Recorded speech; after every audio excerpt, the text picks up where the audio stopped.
Bonjour peuple congolais. Ça dépend RE Bozali Kolanangaï, Naïno Golamino Christian Bola Biama Mamba, peuple Mokozi, peuple souverain, combattant, résistant, révolutionnaire, PNI, politicien non institutionnel, politicien non institutionnel.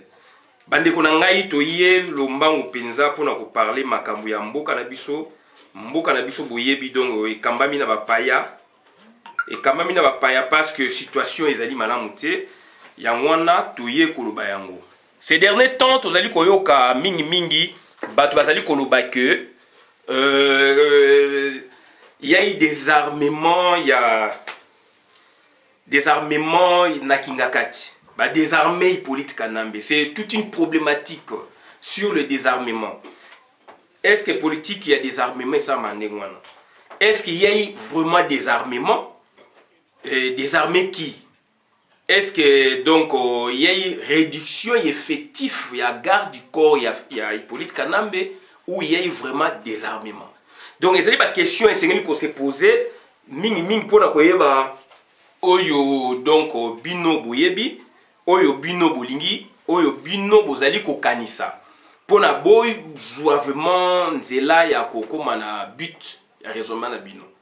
Il faut se poser de belles questions. Qu'on renouvelle mes problématiques, qu'on renouvelle ma question à bino. Désarmement.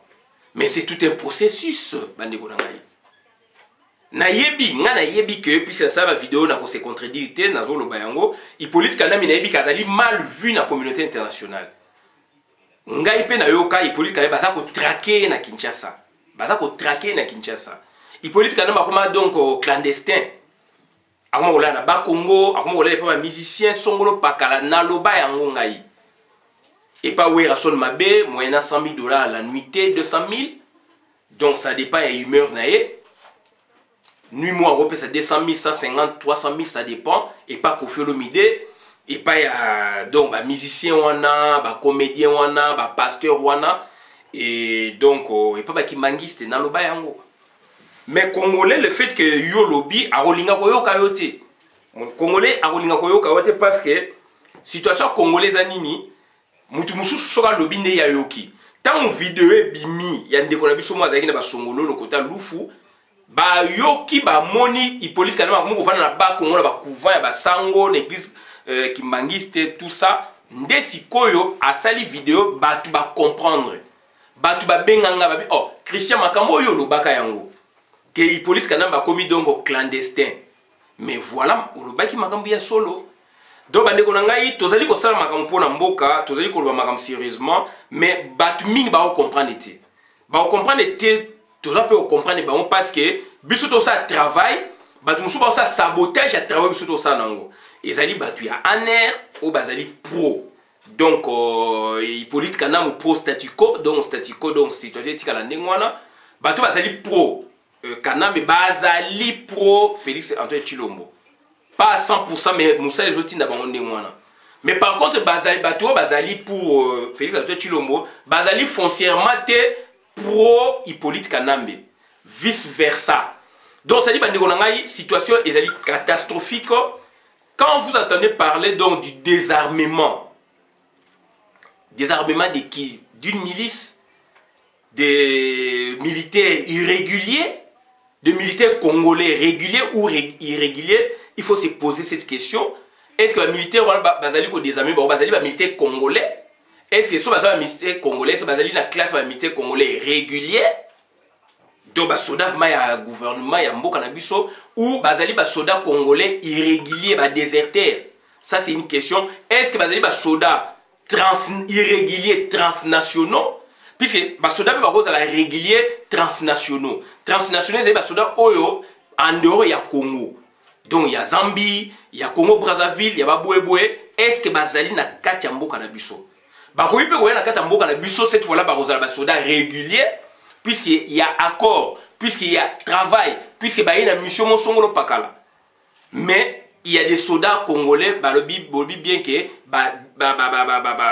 donc désarmer les soldats na Kingakati.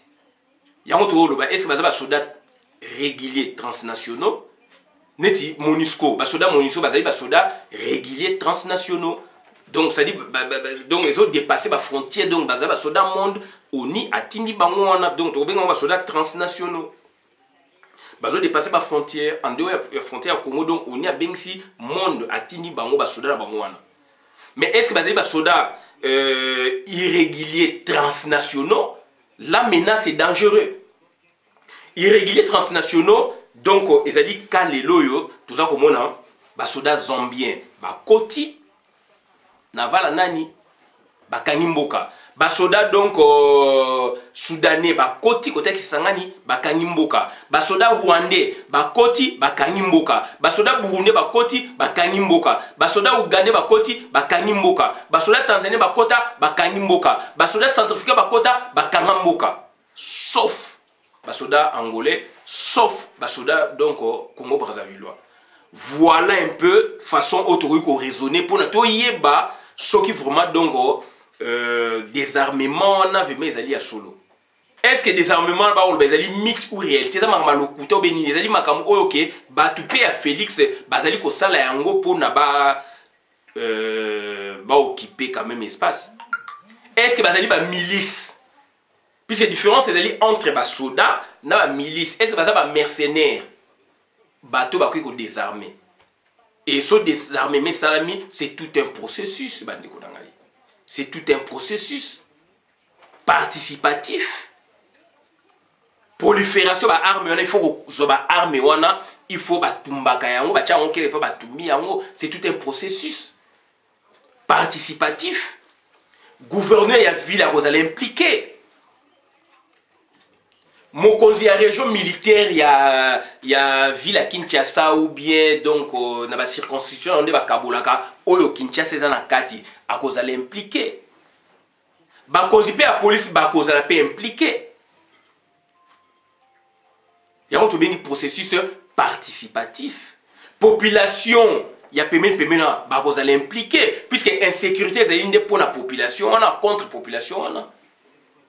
Donné tikingakati ezali donc changu donc ezana kata ville à Kinshasa donc batu ya ville à Kinshasa bako yeba yango yango na bido gouverneur ville akozala wana ako conduire batu ako conduire ba troupe président république chef d'état-major général akozala wana neti ONU MONUSCO ezali bako inviter MONUSCO il faut aller sur place puisque il s'agit à problème ya ba armement.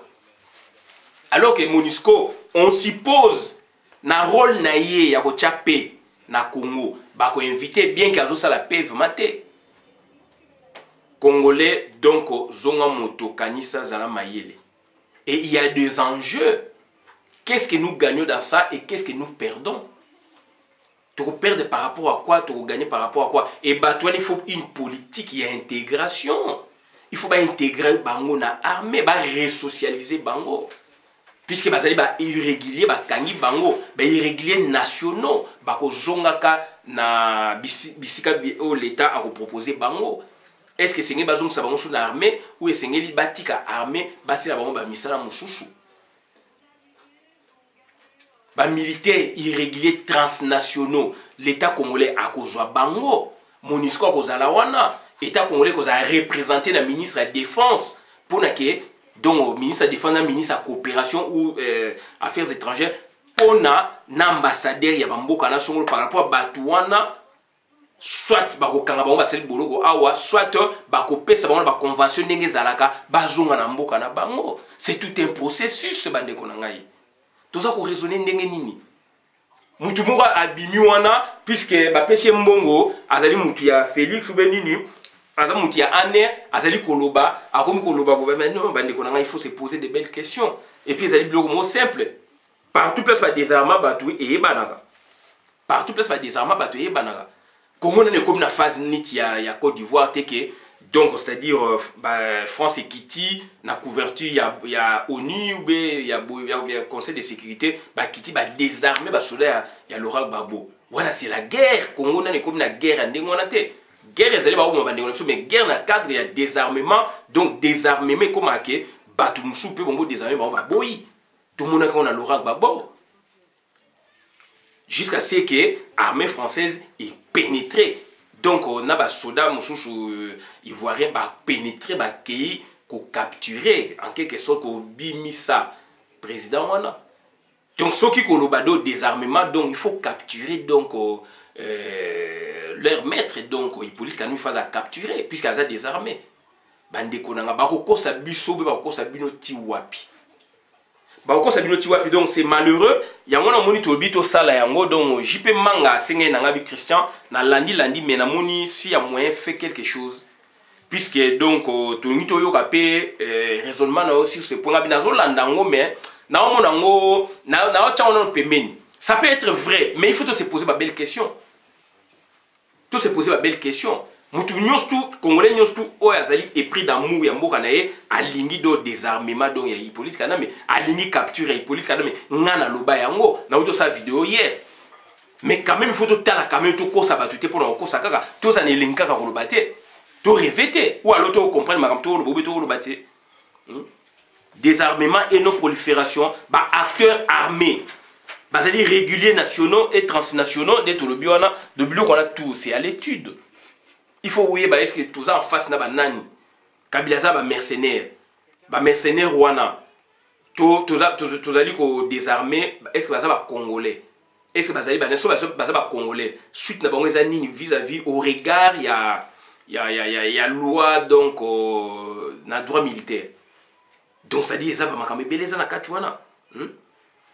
présence des milices et leurs activités imposant insécurité permanente pour les communautés locales, comme une menace de sécurité et de défense pour l'État congolais, ainsi que pour la région des Grands Lacs. Donc ça dit, il y a on a expliqué bino on a pour tout wana news tout, donc c'est à dire il y a Grand Lac, donc il y a occupation et désarmement et ça kana kinga katité. Jouer Kanambe Kunazali, Kunazali a plus de 5000 militaires. C'est presque une armée Kuna Tanganyika. Donc désarmer, il faut désarmer aussi Zoé. Il faut désarmer aussi donc Azeres Oubé ou à Gomé. Il y a plus de 4000 militaires à Gomé. Gomé a infesté, il y a plus de 4000 militaires donc Rwandais, mercenaires, etc. Désarmer mais au Pérou Tawana. Nakingakati bien sûr. Ça c'est Kinshasa. Désarmés, mais faisant la province, nous sommes occupés. Tout ça, 7 armées étrangères à occuper. Et Bobo Sani, s'il vous plaît. Il faut que Zonga, donc on a accord. Félix a comme le pouvoir, on a des alliés, accord, FCC cash. Félix a tout ça, bevu et belé, belé, il y a un peu de l'eau qu'on a pour envoyer bino. Mikolo Félix a tout ça, bêtise et belé. Félix a tout ça, bêtise et belé. Félix a dit qu'on nomme soi-disant, nommé mes aïeux étaient Hippolyte Kanambe. Ce qu'il faut pas l'homme, on a bien le logo en amoutou. Puisque, donc, vous comprenez les bourgeois, le fait que vous comprenez les bourgeois, c'est une autre thématique, on a qui à des armées, ce qu'il y a kati. Il y a des forces à des armées qui ngakati. Oh, bah, américain, bah, yé, bah, koti kuna, tu veux dire que bah, américain, bah, zana kin, bah, tambourana, bah, on va zaliwana. Mais qu'on ait désarmé, américain, soit il va désarmer, malamoko, et soit désarmer, et qu'on appelle une alerte, et qu'on y est, bah, puisque va désarmer après, il fait, bah, bah, bon, mais on banane. Arrêtons de faire n'importe quoi. Arrêtons. Il y a qu'au ça va faux raisonnement, raisonnement erroné, fausse piste. Donc, par rapport, il y a un objectif de tout faire attention. Biloko mingi ezali biloko ya aner pour na ko désorienter bino na débat puisque ba moni que Félix donc a sali bêtise a outi ko nommer wana te démontrer ngai na yo ndeko te démontrer que ça Félix était ezali politique kana même taza na pouvoir muta téléguider to démontrer ngai na yo boni ngai na yo te démontrer bon ngai na yo suto ya suko lobake Félix a désarmé na kingakati botika batandi baba sam na bango c'est normal, ça c'est leur job. Félix, le jour où a désarmé Hippolyte Kanambe, c'est le jour où Félix a relé à la télévision à lobby. Ce qui est vrai. Mais le jour où Félix a tenté, s'il vous plaît, nuance les alliés, le jour où Félix a tenté de désarmer, le jour où on a bêté Massassi. Puisqu'il a un pouvoir. Bolanda te biloko boko yokana boko yokana batu azana pouvoir te. Pour preuve, azong sebino ba PCA, ba président du conseil d'administration, batu oyo bino bondima ite ba kozonga azongisa wana ni donc maître na yem datindi baza la hiérarchie baza ko diriger mboka donc simultanément avec deux chefs de l'État dont lui donc na préséance azali deuxième chef de l'État protocolaire bien sûr premier chef de l'État ezali Hippolyte Kanambe ngam na lobiango te yemoka lobiango devant donc RTBF na Belgique 16, 17, 18 septembre 2019 à l'obé on a RTBF bazo travailler ba yoka ba travailler à deux ba ben en hiérarchie donc c'est à dire quand vous parlez comme ça donc bokoti na libulu bokoti donc na jeu ya ba tuti power bokoti na jeu donc ya ba service ya sécurité bango mutu basali bongo bango mutu balingi ba induire yo na erreur ndeko puisque ozali ko comprendre puisque au coincé bango mayele na bango esili bazo ko kene na dialogue mais balingi ko lobate balingi ba s'approprier ne loko na te ba ça bino loko surprise boyo ka 2 jours 3 jours babi ke dialogue buba to akena dialogue donc il faut ko s'approprier nango but na bango ya ngwana ba yebi ke yo bandi ko comprendre il faut abimsela yo virus moko boye boko makolo bango bo consommer yango Félix azali na pouvoir T. Félix azali na pouvoir T. Donc azali ba moyen T conséquent yako capturer donc Hippolyte Kanambe. Donc ça dit ba américain otoyo ka ba américain so ba yiba kanga ba ko kanga Hippolyte Kanambe na minute. Ba kanga Hippolyte Kanambe na minute. Ba kangi ba toloka ba Saddam Hussein. Ba capturer ba toloka ba Muammar Kadhafi. Bato bela minene na monde basala ngo ke Hippolyte Kanambe azana eloko te et pour na bango d'ailleurs pour Hippolyte Kanambe azana pouvoir te mais azako ndeko gêné siko yango ba poussaka nde Félix a ozana pouvoir juridiquement kende liboso dozana sima Félix ne parvient pas yango mo ba bi ke ba ko kene na dialogue bazana mutu oya bango do ba ndeko na ngai donc to faire attention na biloko tozali ko lobaka donc toza ko désorienter batu et il faut se poser des belles questions. Il faut se poser des belles questions. Est-ce que les milices? Est-ce que les soldats réguliers? Est-ce que les soldats réguliers, irréguliers? Est-ce que les soldats réguliers transnationaux, irréguliers transnationaux? Procéder les années pour nous désarmer. Pour bateau, bazali wana ming bazaba congolais te. Bazaba soldats ba outil par-ci par-là. Donc ba outil ba moke belé. Donc bazali do ba soldats donc c'est-à-dire transnationaux, irréguliers. Wana kingakati. Bongo zoé za na 5000 kuna na Tanganyika. Donc, beaucoup désarmés côté au boutique Zoé Kuna c'est une république déjà. N'a pas encouragé mais Azali déjà donc na idée wana akumela masolo en cas de. Donc Azali déjà n'a plus de 5000 gouverneurs wana ou ba voter été ba nomaé Zoé Kanambe. Azali a plus de 5000 militaires. Donc bandeko quand même donc il faut donc tous à la sérieux. Tous à la sérieux. Na kisangani kuna basoda sud du Soudan bazali wana bazali donc basoda donc irréguliers transnationaux. Zambie eza basoda irréguliers transnationaux. Bangui bakoti na Congo baza basoda irréguliers transnationaux. Rwanda, Uganda, Burundi, Tanzanie basoda irréguliers transnationaux. Ba milice pezali est-ce que ça ba milice? Est-ce que ça basoda irréguliers nationaux, transnationaux? Procédure za ndeni donc voilà. Tout de suite expliquer au moins mon kelikolo. Bande konanga tout c'est gourete quand même. Tout c'est gourete. Tout c'est gourete quand même. Et puis ba arme on a so ba puis ba désarmer batou. De ba arme on a do il faut jouer yango, ba tumbaka yango ou be ko keni na caserne moko boye armée na bino ba récupérer yango presse nationale et internationale do ils a mobiliser s'il vous plaît. Ba autorité donc compétente ba vous a mobiliser s'il vous plaît. Est-ce que les milices Bakatakatanga, il y a Gédéo Kungu, vous désarmé banani, vous désarmé car on a lieu moko.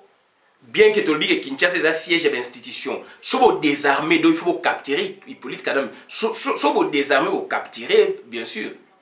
Wana Félix a na libre champ, il y a la voix d'Isaïe Alobake, voilà, puisqu'à Zana ba soda pe oyaye oyo.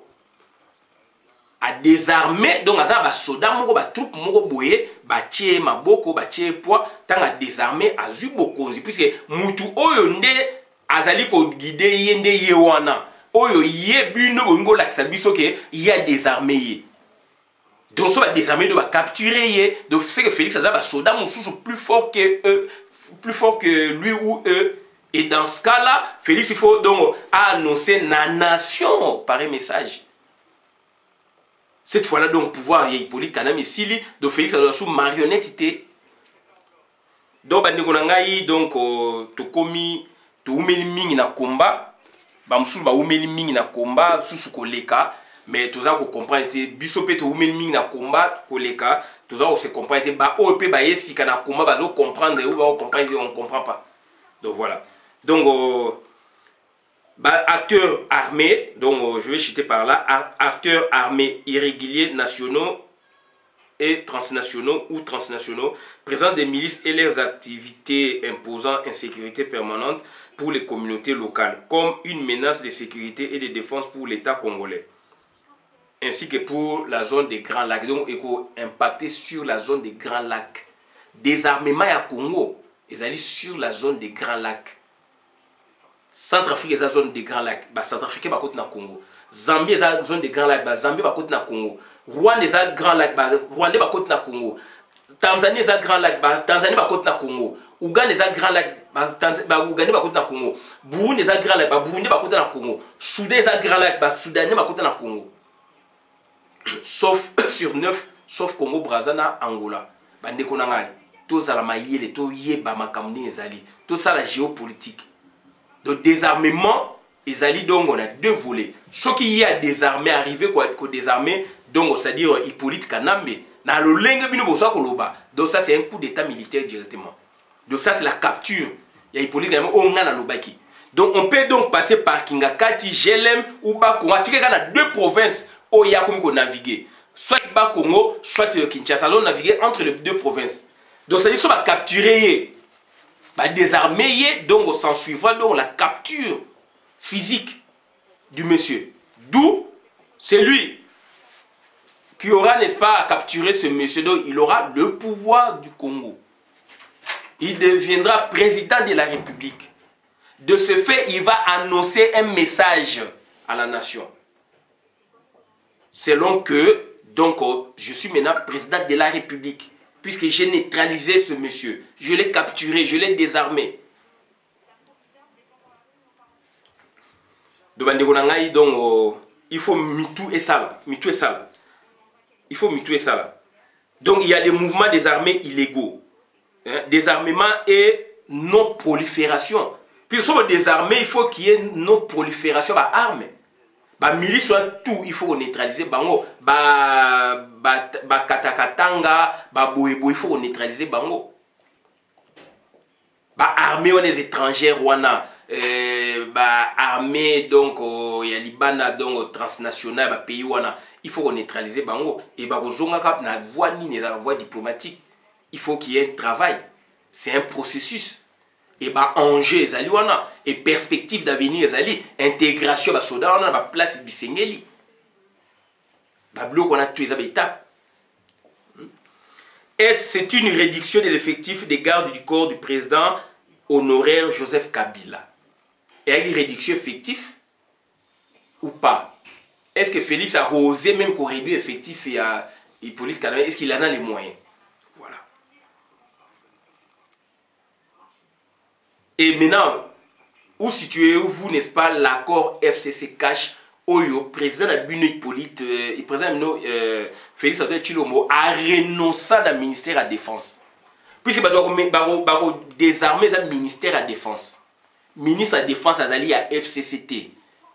Tozongi na cadre d'accord, Akimi Lamuka, bake osala accord FCC cash na Kenya, mouture à liboso wana officiel. Aboy armée, aboy finance, aboy boy, aboy boy. Donc aboy défense nationale, mouta ko désarmer le ministre de la défense nationale. Quand bien même président est chef des armées, mais ça ko obéit na président de la République. Asa chef des armées, ça c'est donc l'estampille, la marque. Azali garant de la nation, Azali boy, mais garant de la nation on ne voit pas, puisqu'il y a un autre garant superposé Azali wana, basé dans la carte d'hiérarchie. Garant de la nation. Mais insécurité Zali. Mais qu'est-ce qu'il lui fait? Puisqu'il y a un autre donc qui ne veut pas, donc, c'est-à-dire de la sécurité du pays, à ça mettre insécurité. Et il a fabriqué Félix. Donc, ça dit, puisque non, puisqu'elle est garant de la nation et chef suprême des armées, oui, Azali au-dessus, il y a ministre, il y a défense, oui. Mais ministre de la défense, il y a FCC, Azali, il y a IDPST. Puisque dans la coalition, là maintenant, Félix a désarmé politique, donc ça dit coalition Koufi. Coalition Koufi, donc il faut oublier la coalition. Pourquoi le Kouta, oui? Pourquoi le Kouta, boy? Tout ça, monde nini. On désarme qui? Acteurs armés irréguliers congolais ou étrangers, militaires congolais irréguliers ou transnationaux. On a posé la question. Pourquoi le désarmement doit-il être partiel uniquement Kingakati, alors que les acteurs armés irréguliers, transnationaux et nationaux sont partout dans le pays? Donc, basé sur 7 frontières sur 9. Donc, on a calculé tout, soit il y a Aner, soit il y a Félix, puisque il y a que Félix a tout ça bêtise. A outil qu'on réinvestit de Tolobak. À l'activité, on a polé les voisins à pouvoir. Si on peut la balle, on a bien le virus thématique. La problématique du désarmement et de la sécurité régionale, même, il y a Congo. Processus, on a un processus. Angers, là, on va perdre, là, on va gagner. Ce qui va désarmer, nous gagnerons en sécurité, en paix et tranquillité publique.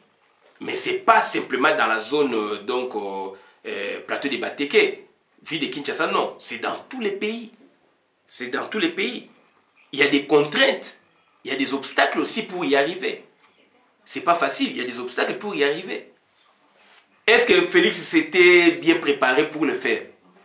Désarmement, ils allaient payer obstacles, puis c'est bango, il y a des contraintes. Voilà. Et perspective d'avenir, maintenant, qu'est-ce que vous envisagez quand vous allez désarmer Batouana? Est-ce que vous allez soda na bino? Est-ce que vous allez bapaya na beaucoup kangabango na mboka na bino, mais na cas de coopération, vous sa bango? Résultat, nini vous allez causer là? Puisque le résultat, c'est quoi? Vous dites que vous avez désarmé Kingakati. Donc les résultats maintenant, c'est quoi? La finalité, c'est quoi? Pour moi, quant à nous, la finalité serait que, donc, c'est-à-dire, puisqu'on a désarmé Kingakati, où habite, où réside, donc, c'est-à-dire, Hippolyte Kanambe, d'où, donc, nous l'aurions, n'est-ce pas, capturé, neutralisé. Et cette fois-là, nous aurions le pouvoir du Congo. Et cette fois-là, maintenant, comment on doit se comporter? On doit annoncer par un message de la nation, un homme fort Yamboka cette fois-là. Bandeko nangai, ezelo ko to lingi yango salama, ngape na souhaita kango, mais ali facilité, c'est un processus, c'est tout un plan. Na Félix na bino oyo, et ça maté. Et ko yiko salama, mais na Félix na bino oyo, je ne pense pas. Dans l'entretemps, Félix a fait réponse na Brazzaville il n'y a pas longtemps. Donc, il y a une coalition Ezali. Et le fait que la coalition Ezali, le ministre de la Défense, a une coalition, il y a FCC. C'est lui qui a la clé, il y a armée à Congo. Chef d'état-major général, c'est lui qui a la clé, il y a armée à Congo. A contrario, donc il y a des chefs parallèles, subjugués, guidés, téléguidés par Hippolyte Kanambe. Donc, ce qui vous comprendre était, donc, ça dit, quand vous regardez les textes, il faut ça la terrain, il faut ça va et vient. Il faut ça mélange, on a des réponses. Voilà, on a donc Batu Oyo, Nelengina Bango, Balobi que Félix a désarmé Kingakati, ça la raison à Nelengina Bango. On a démontré, il peut désarmer, mais conditionnalité, c'est un processus. C'est un processus. C'est processuel. Puisqu'il y a des contraintes ou des obstacles, il faut envisager donc les enjeux, les perspectives d'avenir, le résultat et l'intégration même Yabatouana. so baza ya bino so baza ya bango ya libanda etc etc. Donc bandeko nanga tolo ba makambo te kaka pona koloba et congolais azali mutema mabe. Congolais alingi te batu mususu ba comprendre. Congolais azali mutema mabe. Donc na shuki wana donc mutu na mutu a raisonner na ndenge na ye mais nzele zaka ka moko. Il y a une logique de désarmement.